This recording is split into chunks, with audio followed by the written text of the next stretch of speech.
최근 수도권의 한 장례식장에서는 아직 어둠이 채 가시지 않은 새벽녘, 발인식이 조용하고 차분하게 거행되고 있었습니다. 그런데 이곳에서는 한 가지 유난히 눈에 띄는 점이 있었죠. 장례 기간 내내 빈소가 마련되지 않았다는 사실입니다. 조문객의 발길도 그들을 맞이하는 접객도 찾아볼 수 없었습니다. 국화꽃으로 빼곡히 채워진 제단도 슬픔에 잠긴 이들의 흐느낌도 없었습니다. 오직 고인의 가족 몇 명만이 고인의 마지막 길을 묵묵히 배웅할 뿐이었습니다. 한 유족은 큰 비용을 들이지 않고 고인을 조용히 보내드리고 싶었다고 말했습니다. 이것이 바로 지금 대한민국 사회에서 빠르게 확산되고 있는 무빈소 장례라는 새로운 문화의 단면입니다. 그리고 이 현상 이면에는 우리가 미처 깨닫지 못했던 거대한 사회적, 경제적 균열이 숨어 있습니다. 이는 단순히 장례 문화의 변화를 넘어 대한민국 서비스 산업 전반이 흔들리고 있다는 강력한 신호일 수 있습니다. 오늘은 무빈소 장례라는 하나의 현상이 어떻게 한국 경제의 구조적 위기를 적나라하게 드러내고 있는지 심도 있게 이야기해보고자 합니다. 장례의 기본적인 절차를 떠올려보면 임종 후 안치를 하고 입관을 거쳐 빈소에서 조문객을 맞이한 다음 발인을 통해 화장이나 매장으로 마무리되는 것이 일반적입니다. 이것이 바로 우리가 흔히 아는 3일장의 전형적인 흐름이죠. 그러나 무빈소 장례는 이 중에서 빈소를 차려 조문객을 받는 핵심적인 과정을 통째로 생략합니다. 안치와 입관은 기존 방식대로 진행하지만 빈소가 없으니 당연히 조문객을 맞이할 필요도 접대 음식을 준비할 필요도 없어집니다. 가족끼리 안치실에서 고인과 조용히 시간을 보내다가 다음날 곧바로 화장장으로 향하는 방식이죠. 덕분에 보통 2일장으로 모든 절차가 간소하게 끝납니다. 불과 몇 년 전만 해도 이러한 장례 방식은 주로 무연고자, 즉 돌봐줄 가족이나 지인이 없는 분들의 장례에만 제한적으로 적용되었습니다. 하지만 지금은 상황이 완전히 달라졌습니다. 최근에는 수도권을 중심으로 무빈소 또는 간소한 장례를 선택하는 사례가 눈에 띄게 증가했다는 현장 관계자들의 목소리가 이어지고 있습니다. 실제로 한 장례 지도사는 예전과 비교하면 무빈소 장례가 확연히 늘었다고 증언하며 이러한 변화를 뒷받침했습니다. 그리고 더욱 주목할 만한 점은 이제 무빈소를 선택하는 이유가 과거와는 확연히 달라졌다는 것입니다. 예전에는 경제적인 어려움이나 연고가 없다는 현실적인 이유가 주를 이루었다면 지금은 가족이 분명히 있음에도 불구하고 의도적으로 무빈소를 선택하는 사람들이 꾸준히 증가하고 있다는 것이죠. 그렇다면 왜 이런 현상이 일어나는 것일까요? 가장 직접적이고 현실적인 이유는 역시 돈입니다. 과연 한국의 평균 장례 비용이 어느 정도인지 짐작하시나요? 장례비는 조문객 규모나 선택하는 항목에 따라 편차가 크지만 많은 가정이 최소 1,000만 원대에 상당한 경제적 부담으로 느끼는 경우가 적지 않습니다. 심지어 상조업계에서도 일반적인 장례를 치르려면 상당한 비용이 소요된다고 안내할 정도입니다. 하지만 무빈소 장례를 선택한다면 어떨까요? 업체나 지역, 구성에 따라 다소 차이는 있지만 일반 장례와 비교했을 때 비용 부담을 놀랍도록 크게 낮출 수 있습니다. 일부 상품은 100만 원대부터 시작한다고 안내되기도 합니다. 기본적인 절차는 유지하되 빈소 운영과 접객에 필요한 비용이 줄어들면서 체감 비용이 파격적으로 내려가는 것입니다. 여기서 한 가지 궁금증이 생깁니다. 도대체 그 엄청난 비용 차이가 어디서 발생하는 걸까요? 장례 비용의 항목별 구성을 자세히 살펴보면 그 답을 명확히 알 수 있습니다. 장례 비용에서 가장 큰 비중을 차지하는 것은 무엇일까요? 바로 음식과 접대비입니다. 조문객을 맞이하고 대접하는 데 들어가는 비용이 전체 장례 비용의 상당 부분을 차지하는 것이죠.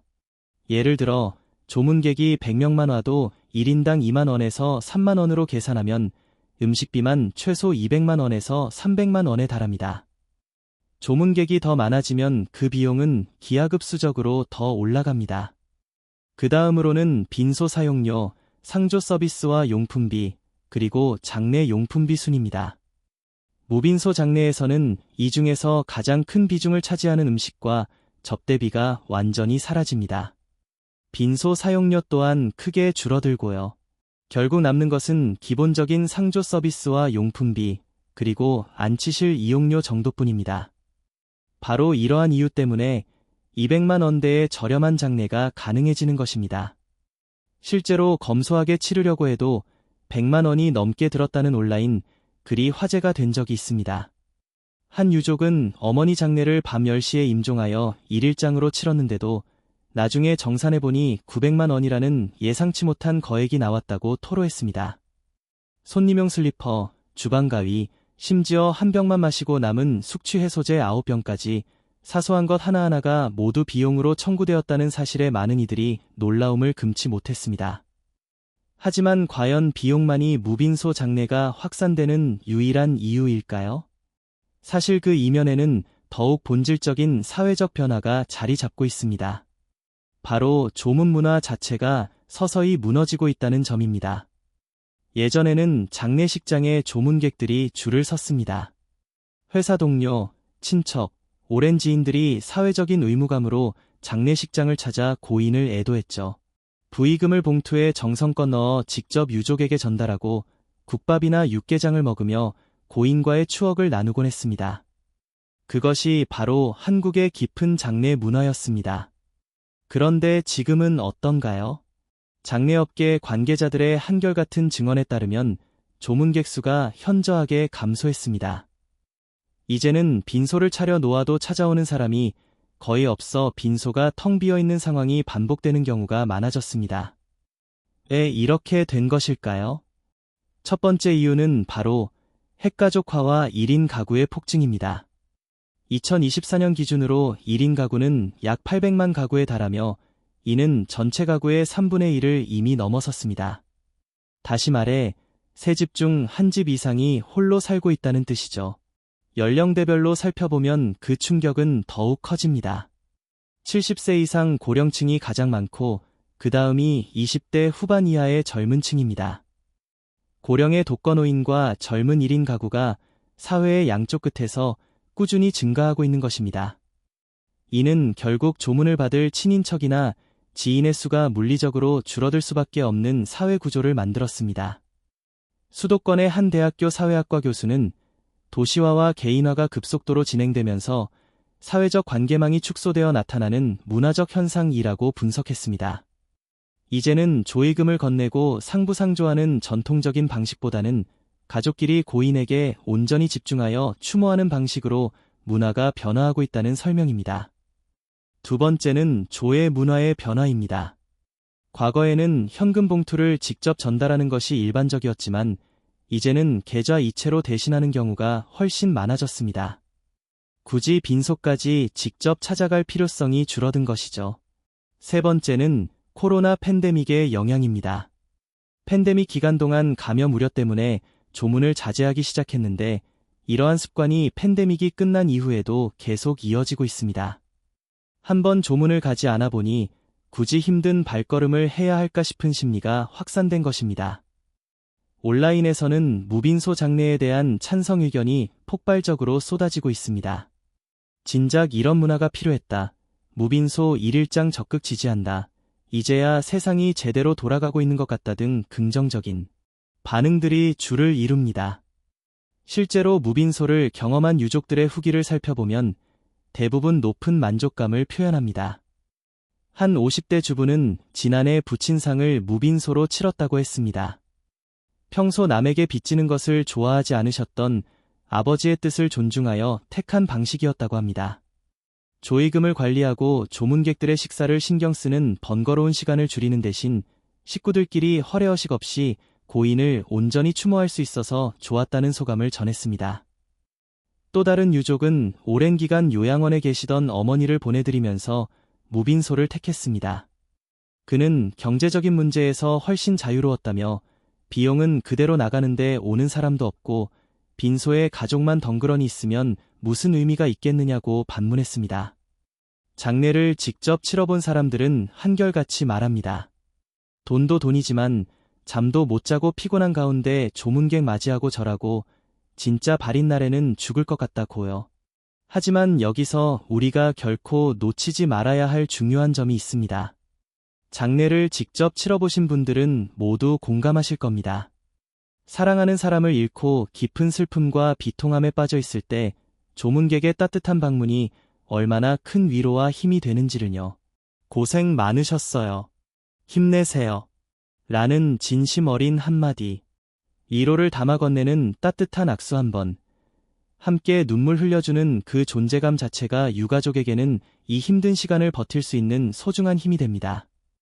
빈소는 단순히 조문객을 받는 물리적인 공간만을 의미하는 것이 아니었습니다. 고인을 추억하고 살아남은 사람들이 서로에게 기대어 위로하며 당신은 결코 혼자가 아니다라는 굳건한 메시지를 전하는 공동체의 장이었습니다. 한 장례 전문가는 이렇게 말했습니다. 빈소는 유가족의 슬픔을 사회적으로 표현하고 그 슬픔을 공동체 안에서 치유받는 매우 중요한 공간이었습니다. 그 공간이 사라진다는 것은 우리의 슬픔마저 개인화되고 고립되어 간다는 의미일 수 있습니다. 무빈소 장례가 경제적으로는 합리적인 선택일 수 있습니다.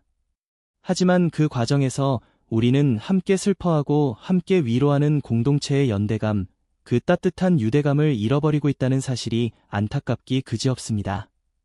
그런데 여기서 우리는 한 발짝 물러서서 이 현상이 정말 자발적인 선택인지 깊이 있게 생각해 볼 필요가 있습니다. 표면적으로 보면 무빈소 장례는 유족의 자유로운 선택처럼 비칩니다. 고인을 조용히 추모하고 싶다, 허례허식을 피하고 싶다, 경제적 부담을 줄이고 싶다 등 다양한 이유들이 제시됩니다. 하지만 경제학적 관점에서 보면 이는 순수한 자유 선택이라기보다는 구조적 제약 속에서의 선택이라고 해석할 수 있습니다.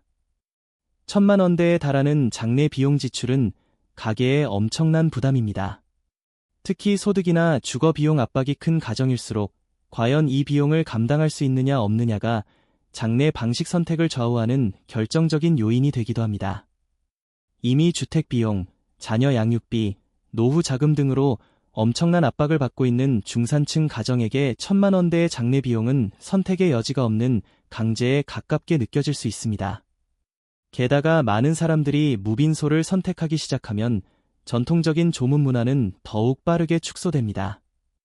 결과적으로 빈소를 차려 놓아도 조문객이 오지 않아 음식만 낭비되는 상황이 빈번하게 발생하죠. 이는 다시 무빈소 선택을 강화하는 악순환 구조를 형성하게 됩니다.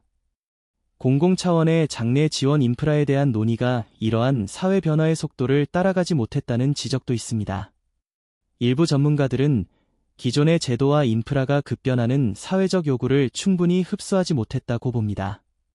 따라서 무빈소 장례를 단순히 개인의 취향으로만 볼 것이 아니라 비용 부담과 급격한 인구 구조 변화가 복합적으로 만들어낸 결과로 해석하는 시각도 존재합니다.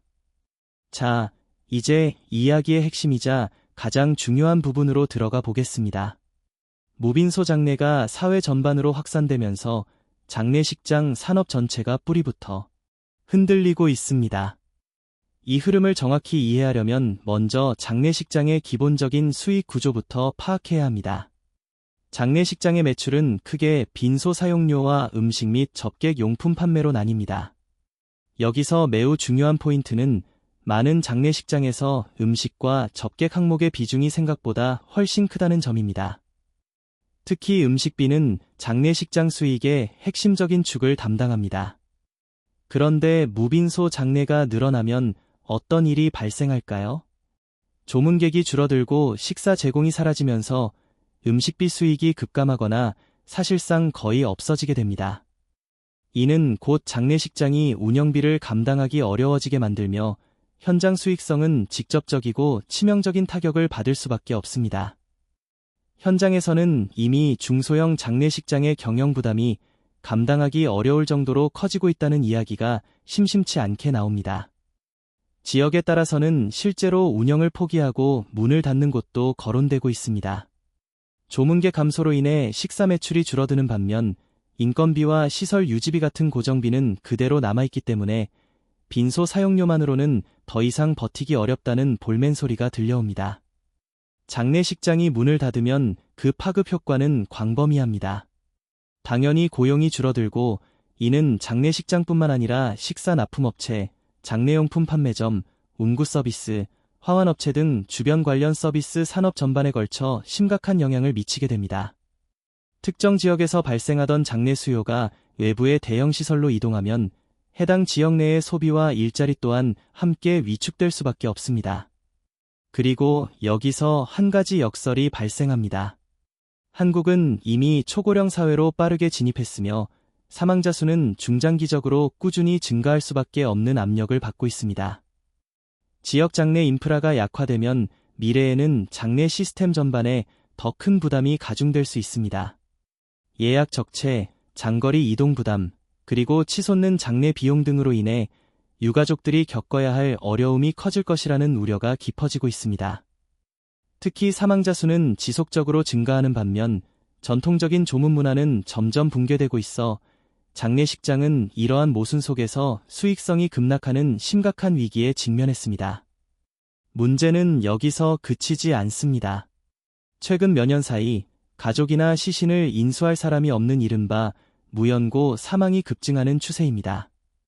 이는 매년 가파른 증가세를 보이며 우리 사회의 그늘진 단면을 드러내고 있습니다. 지방자치단체 현장에서는 유족이 분명히 존재함에도 불구하고 시신 인수를 거부하거나 회피하는 사례가 적지 않다는 이야기가 끊이지 않습니다. 심지어 장례 비용을 감당하기 어렵다는 이유로 시신 인수를 포기하는 안타까운 경우까지 발생하고 있다고 합니다. 결국 가족이 있음에도 불구하고 경제적 어려움 때문에 고인의 시신을 거두지 못하는 비극적인 상황이 속출하고 있는 것입니다. 이는 단순한 장례 문화의 변화를 넘어선 우리 사회 안전망의 심각한 붕괴를 의미합니다. 또 다른 중대한 위기가 우리를 기다리고 있습니다. 바로 납골당 포화 위기입니다. 한국은 불과 수십 년 만에 화장 중심의 장례 문화로 급격히 전환되었습니다. 그 결과 봉안시설에 대한 수요가 특정 지역에 과도하게 집중되면서 일부 지역에서는 공설봉안 시설의 여유 공간이 빠르게 줄고 있다는 지적이 이어지고 있습니다. 여기에 사용기간이 만료된 봉안시설에서 유골을 다른 곳으로 옮겨 다시 안치하는 개장, 수요까지 겹치면 시설 관리와 유골 처리의 부담은 더욱 커질 수밖에 없습니다. 3분장, 과 같은 대안적 장례 방식에 대한 제도적 정비가 논의되고는 있지만 주민 수용성 문제, 환경 오염 우려, 그리고 추모 방식에 대한 사회적 논쟁 등 여러 변수로 인해 지역별 도입 속도와 확산에는 큰 편차가 나타나고 있습니다. 이 지점에서 무빈소 장례 현상을 경제학적 관점에서 심층적으로 평가해 볼 필요가 있습니다. 먼저 신고전학파 경제학의 관점에서 보면 무빈소 장례는 제한된 예산 안에서 효용을 극대화하려는 합리적인 선택으로 볼 수 있습니다. 신고전학파는 기본적으로 개인이 주어진 예산 제약과 가격을 고려하여 자신의 만족도, 효용을 최대로 끌어올리는 선택을 한다고 봅니다. 수천만 원에 달하는 전통적인 장례 비용을 피하고 200만 원 내외의 비용으로 기본적인 절차만을 진행하는 것은 한계 효용 극대화라는 관점에서 충분히 타당하고 합리적인 행위로 해석될 수 있습니다. 하지만 케인스주의 관점에서 접근하면 이야기는 전혀 다른 양상으로 전개됩니다. 케인스주의는 경기가 침체될 때 사람들이 소비를 줄이면 이는 전체적인 사회 지출 부족으로 이어져 경제를 더욱 위축시킬 수 있다고 경고합니다. 개별 가구가 경제적 합리성에 따라 절약을 선택하더라도 이러한 개별적인 절약 행위가 모여 총수요를 감소시키는 결과를 초래하기 때문입니다. 장례식장, 상조업체, 음식 납품업체 등 장례 관련 산업 전반의 매출이 급감하고 고용이 줄어들면 지역 경제는 더욱 심각한 타격을 입게 됩니다. 결국 장례식장 폐업으로 일자리가 사라지면 더 많은 가구가 경제적 어려움에 처하게 되고 이는 다시 무빈소 장례를 선택할 수밖에 없는 악순환으로 이어집니다. 이것이 바로 케인스주의가 말하는 절약의 역설입니다. 제도 경제학의 관점에서 분석해보면 기존의 장례 제도가 급변하는 가족 형태와 현실적인 장례 비용 문제를 충분히 반영하지 못하고 있는 측면이 명확하게 드러납니다. 장례식장은 오랜 시간 동안 조문객을 위한 음식 접대에서 발생하는 수익에 크게 의존해왔습니다. 그러나 조문 문화가 약화되면서 이러한 전통적인 수익 구조 자체가 뿌리째 흔들리고 있습니다. 또한 장래 지원 시스템과 사후 인프라에 대한 논의 역시 여전히 미흡한 과제로 남아 있습니다. 제도 경제학은 개인의 성향 변화보다는 제도가 특정 선택을 유도한다는 점에 초점을 맞춥니다. 그 결과 많은 가구가 진정으로 원해서라기보다 현실적인 여건과 제도적 한계 때문에 무빈소 장래를 선택하게 되는 현상이 두드러지고 있는 것입니다. 그렇다면 앞으로 장래 문화의 미래는 어떻게 변화할까요? 변화는 단순히 무빈소 장래에만 머무르지 않습니다. 수의 문화 역시 빠르게 진화하고 있습니다. 과거에는 삼배 수의가 마치 정석처럼 여겨졌지만 이제는 선택지가 훨씬 다양해졌습니다. 수공예로 제작된 고가의 삼배 수의는 수백만 원대에 이르기도 하지만 최근에는 비단 한복을 맞추거나 고인이 생전에 즐겨 입었던 옷을 수의로 선택하는 사례도 꾸준히 증가하고 있습니다. 업계에서는 유족이 직접 수의를 준비하는 비중이 더욱 커지고 있다는 이야기도 나옵니다. 영정사진 문화에도 변화의 바람이 불고 있습니다. 예전에는 어르신들이 미리 사진관에 가서 영정사진을 찍어두는 것이 일반적이었지만 요즘에는 LED 액자에 디지털 영정을 걸어 실물 사진을 대체하는 추세가 확산되고 있습니다. 부의금 문화도 예외는 아닙니다. 현금 봉투 대신 장례식장에 설치된 키오스크에서 카드로 부의금을 전달하는 경우가 눈에 띄게 늘고 있습니다. 해외에서는 더욱 다양하고 혁신적인 장례 문화의 변화가 일어나고 있습니다. 일부 국가에서는 장례 선택의 폭을 크게 넓히고 있습니다. 시신 안치 의무를 완화하거나 화장 후 남은 유골을 집에서 보관하거나 자연에 뿌리는 것을 허용하고 심지어 다이아몬드와 같은 장신구로 가공하는 것까지 허용하는 곳이 증가하고 있습니다.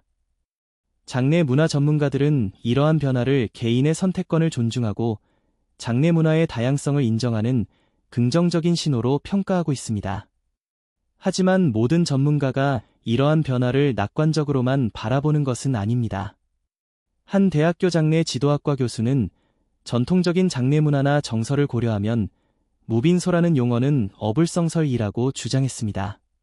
빈소는 장례라는 신성한 의례를 행하는 장소를 의미하기 때문에 이 장소가 없으면 엄밀히 말해 장례를 치르지 않는 것이므로 무빈소 장례라는 용어 자체가 성립될 수 없다는 것입니다. 또한 현실적인 어려움도 무시할 수 없습니다. 한 온라인 댓글에는 문제는 불효라고 예의가 아니라고 손가락질하는 주변 지인들이라고 적혀 있었습니다. 장례식장을 차리지 않았다는 이유로 차가운 시선과 비난의 말들이 돌아오는 상황은 남아있는 가족들에게 또 다른 심리적 부담으로 작용한다고 합니다. 이처럼 사회적 시선이라는 보이지 않는 압력이 여전히 존재하기 때문에 무빈소 장례를 선택하는 것은 아직은 쉽지 않은 결정인 것입니다. 정리해보면 무빈소 장례의 확산은 단순히 문화적 변화에 국한되지 않습니다. 이는 우리 사회가 직면한 세 가지 거대한 위기가 교차하는 지점에서 발생하는 현상입니다. 첫째, 별표 경제위기 별표입니다. 저성장, 고금리, 주거비 폭등으로 인해 가계의 경제적 부담이 극대화된 것이 그 배경에 있습니다. 둘째, 별표 인구위기 별표입니다. 초고령 사회 진입, 무연고 사망자 급증, 핵가족화와 1인 가구의 확산으로 인해 전통적인 조문 문화 자체가 와해되고 있습니다. 셋째, 별표 산업위기 별표입니다. 장례식장의 음식 의존형 수익 구조가 붕괴되고 납골당은 이미 포화 상태에 이르렀으며 조문 문화는 완전히 새로운 형태로 변모했습니다. 현재의 추세가 계속된다면 과연 어떤 미래가 펼쳐질까요? 중소 장례식장의 경영 악화는 심각한 수준으로 우려되며 이는 관련 산업 종사자들의 대규모 실직으로 이어질 것입니다. 납골당 포화 문제로 인해 유골 처리에 심각한 어려움이 발생할 수 있으며 사회적 지원 부재 속에서 무연고 사망자는 계속해서 증가할 것으로 예상됩니다. 물론 무빈소 장례가 무조건 나쁘다는 의미는 아닙니다. 허례허식을 줄이고 고인과의 마지막 순간에 진정으로 집중하겠다는 선택은 존중받아 마땅합니다. 그러나 핵심적인 문제는 바로 그 선택이 진정한 자유의지에서 비롯된 것인가, 아니면 피할 수 없는 구조적 강제에 의해 떠밀린 결과인가 하는 점입니다. 언제부터인가 우리에게 죽음은 삶의 고귀한 마무리가 아니라 남아있는 이들에게 짐이 되어서는 안 될 숙제가 되어버린 듯합니다. 1인 가구의 급증은 단순히 혼자 사는 사람의 수가 늘었다는 통계적 사실을 넘어 생의 마지막 순간을 함께 지켜줄 따뜻한 온기마저 희박해지고 있음을 암시합니다.